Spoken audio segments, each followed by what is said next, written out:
అందరికీ నమస్కారం అండి. నేను మీ హైకోర్టు అడ్వకేట్ సుబ్బుని మాట్లాడుతున్నా.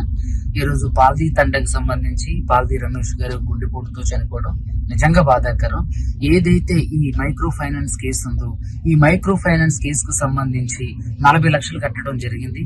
ఆ 40 లక్షలు తిరిగి కట్టే క్రమంలో అప్పుల వారి దగ్గర నుంచి తీసుకొచ్చి ఈ రమావత్ మధు అండ్ మంగ్లీ తమ్ముడు శివ వాళ్ళకి ఇవ్వడం జరిగింది. సో అదే క్రమంలో వాళ్ళు మోసం చేయడం, ఆ మోసం చేసిన తర్వాత ఎవరి దగ్గర అయితే రిలేటివ్స్ దగ్గర అప్పు తీసుకొచ్చారో ఆ అప్పులు వాళ్ళు ఇంటి ముందుకు వచ్చి అసహ్యంగా మాట్లాడడం, అదే విధంగా వారి కుటుంబ గౌరవాన్ని బజార్కి ఇచ్చేంత దారుణంగా మాట్లాడటంతో ఒక్కసారిగా బాధపడినటువంటి ఆయన ఏదైతే పాల్దీ రమేష్ గారు ఉన్నారో ఆయన ఈ రోజు గుండెపోటుతో చనిపోవడం జరిగింది. ఖచ్చితంగా దయచేసి ఎవరు కూడా అధైర్యపడొద్దు. మీ అందరికి అడ్వకేట్ సుబ్బు ఉండు. తప్పకుండా మేము ఇప్పుడు ఆన్ ది వే అక్కడికి వెళ్తున్నాం. ఖచ్చితంగా బాధితుల కుటుంబాన్ని పరామర్శించడం కాకుండా వారికి రావాల్సినటువంటి డబ్బులు బుక్ పిండికి మరి అన్నా పైసాతో సహా వసూలు చేసి ఆ కుటుంబానికి అందించడంలో ఖచ్చితంగా ముఖ్య భూమిక పోషిస్తాం.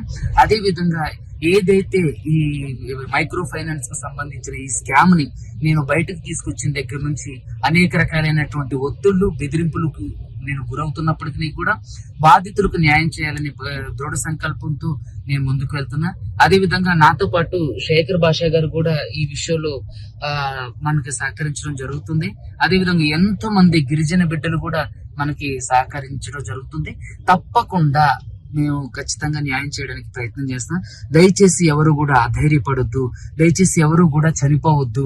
ఎంతవరకు ఏదైనా సరే, ఏది ఏమైనా సరే న్యాయబద్ధంగా పోరాడదాం. ఇందులో నిందితులైనటువంటి ప్రతి ఒక్కరిని కూడా శిక్షించేంత వరకు అడ్వకేట్ సుబ్బు పోరాడుతూనే ఉంటాడు. సో అదే విధంగా శేఖర్ భాషా గారు కూడా ఆయన యొక్క అభిప్రాయాన్ని తెలియజేస్తారు. నేను సుబ్బు గారు చేస్తున్న ఈ పోరాటంలో ఏదో ఉడత భక్తి సాయంగా ఆయన కోసం నేను ఇవాళ రావడం జరిగింది. ఆయన చేస్తున్న పోరాటానికి నిజంగా హ్యాట్స్ ఆఫ్. ఆయన కోసం ఎందరో మంది ఎంబడబడుతున్నారు ఆయన ఏదో రకంగా దీని నుంచి తప్పించడానికి. బట్ అలాగే ఆయన కోసం ఎంతో మంది నాలాగా సహాయం చేయడానికి కూడా ముందుకు వస్తున్నారు. So we are all with you Subbu garu. ఖచ్చితంగా మనం వీళ్ళందరికీ కూడా న్యాయం చేసేది పోరాడదాం. నేను 2 రోజుల క్రితం చెప్పా ఒక న్యూస్ ఛానల్లో, వీళ్ళు ఎవరన్నా చనిపోతే ఎవరిది రెస్పాన్సిబిలిటీ, ఎవరు ఎందుకు పట్టించుకోవట్లేదు, గవర్నమెంట్ వాళ్ళు కానీ ప్రతిపక్షం వాళ్ళు కానీ ఎవరు కూడా ప్రభుత్వం కానీ ఎవరు ఎందుకు పట్టించుకోవట్లేదు అని చెప్పి గట్టిగా మాట్లాడుతున్నాం. ఈ లోపలే ఈ దారుణం జరిగింది. సో ఆ కుటుంబాన్ని పరామర్శించడానికి వెళ్తున్నాం. తప్పకుండా మేమందరం కూడా మీతో ఉన్నాం. ఎవరో కూడా అధైర్యపడొద్దు. ఈ స్కామ్ ని బయటకు తీసుకొచ్చిన సుబ్బుగా నేను చెప్తున్నా, ఖచ్చితంగా మీ అందరికి న్యాయం చేసేంత వరకు మేము పోరాడుతూనే ఉంటాం.